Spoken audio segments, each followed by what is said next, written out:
তোমাদের কার হিরোকে, মানে তোমাদের হিরোকে ইন্ডিভিজুয়ালি সবার কাছ থেকে শুনবো।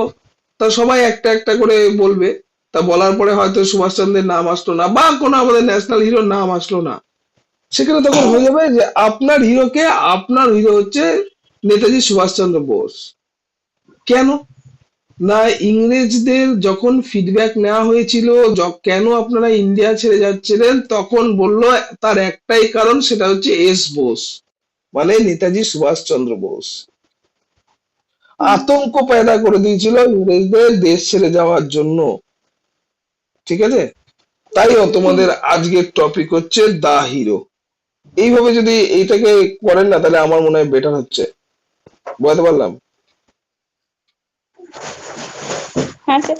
স্যার তাহলে স্যার যদি বলে স্যার আমার তোমার হিরোকে, যদি বলে আমার বাবা আমার কাছে আমার হিরো। তাহলে বাবার সম্পর্কে আপনাকে বানিয়ে নিয়ে যেতে হবে মালপত্র। হুম। কেন হিরো?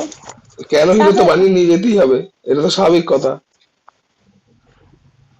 আর যে সমাজ বন্ধুরা আছে, মানে কেউ কেউ ডক্টর, কেউ টিচার, কেউ দেশের জন্য যুদ্ধ করছেন, কেউ আমাদের মানে খাদ্য উৎপাদন করছেন, তারা কি করছে আমাদের আমাদের সমাজের জন্য কাজ করছেন। তারা তাহলে তারা না থাকলে কি হতো, আমরা কেউ খাবার পেতাম না, আমাদের রোগ জ্বালা হলে ম্যাডাম, আহ, ম্যাডাম একটা মিনিট বলি।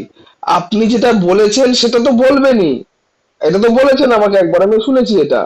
কিন্তু হুম, বলেছি যে প্রথমে যদি একটু কানেক্ট করিয়ে দিতেন, আমি এইটুক বললাম, বুঝতে পেরেছি। হ্যাঁ হ্যাঁ। প্রথমে একটু কানেক্ট করিয়ে দেবেন, তাহলেই হবে। আপনি যেটা বলেছেন যেটা ভুল খারাপ হবে না আমি এরকম বলিনি, কিন্তু আমি বলি জাস্ট কানেক্ট করিয়ে দেবেন বাচ্চাদের।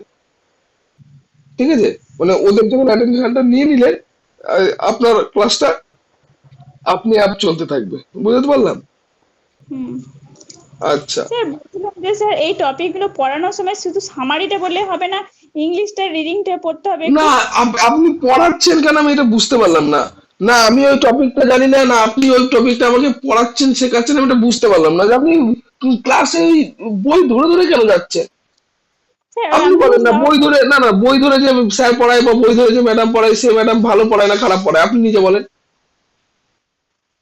না না, তাই তাহলে স্যার দেখে বলছি দেখে যে দেখে দেখে মানে বিষয়টা বাচ্চাদের কাছে এরকম যায় যে দেখে দেখে ম্যাডাম পড়ায়, ম্যাডাম ভালো পড়ায় না। দেখে দেখে পড়ায় ম্যাডাম, বই দেখে পড়ায়, ছাত্র বন্ধু দেখে পড়ায় ম্যাডাম। বুঝতে পারলাম? হুম। তাহলে বাচ্চাদের স্যার কাছে এইটা যায়। হ্যাঁ স্যার আমি বলছিলাম ইংলিশ টপিক বলার সময় আমাদের বই ধরে পড়ানোর দরকার নেই, তাহলে না, এই কোনো সামারিটা বলে। প্রয়োজন, কোনো প্রয়োজন নেই। আপনি বিষয়বস্তুকে কভার করছেন কিনা সেইটা দেখবো। সেটা পুরো বাংলাতে বলে গেলেই হবে। আপনি বাংলাতে বলে যাবেন। আর হুম ইংরেজি টপিক যখন দা হিরো, এটাকে একটু ভালো করে এক্সিকিউট করবেন। হিরো তো ঠিক আছে আমার hero, but his death is now in mystery. His death is mysterious death, everybody know that. আপনি একটা দুটো কথা তো ইংরেজিতে বলতেই হবে, না বলবেন না, এটাও ঠিক করেছেন। হ্যাঁ হ্যাঁ, ইংলিশ তো বাট বলতে হবে। His death is a mystery বা মিজারি বা যেরকম ভাবে বলে। বলতে পারলাম? হুম ব্যাস এরকম। আপনাকে কে বলেছে আপনি পুরো লাইন বাই লাইন আপনাকে পড়াতে? ইন্টারভিউ লাইন বাই লাইন পড়াবে না কি আপনার? শুনবে না? অত টাইম নিয়ে এসছে, 2.5 মিনিটের মধ্যে আপনি লাইন বাই লাইন পড়ে গেলেন। আর এটা বাচ্চার বাবা মা এটা করতে পারে না বাচ্চার বাড়িতে হোম টাস্কে? বলেন। হুম হুম। তাহলে আপনি ওই একই গদাধরা নিয়মে পড়ে যাচ্ছেন, তাতে লাভটা কি হলো বাচ্চাকে স্কুলে এনে বা হ্যাঁ আপনাকে দিয়ে পড়িয়ে? স্যার একটা টপিক আমি ভালো করে রেডি করেছি, ওই ক্লাস 3 মাই ফ্রেন্ডস এর মধ্যে, প্রোজের বলেন মধ্যে। বলেন বলেন বলেন, রেডি করেছেন তো?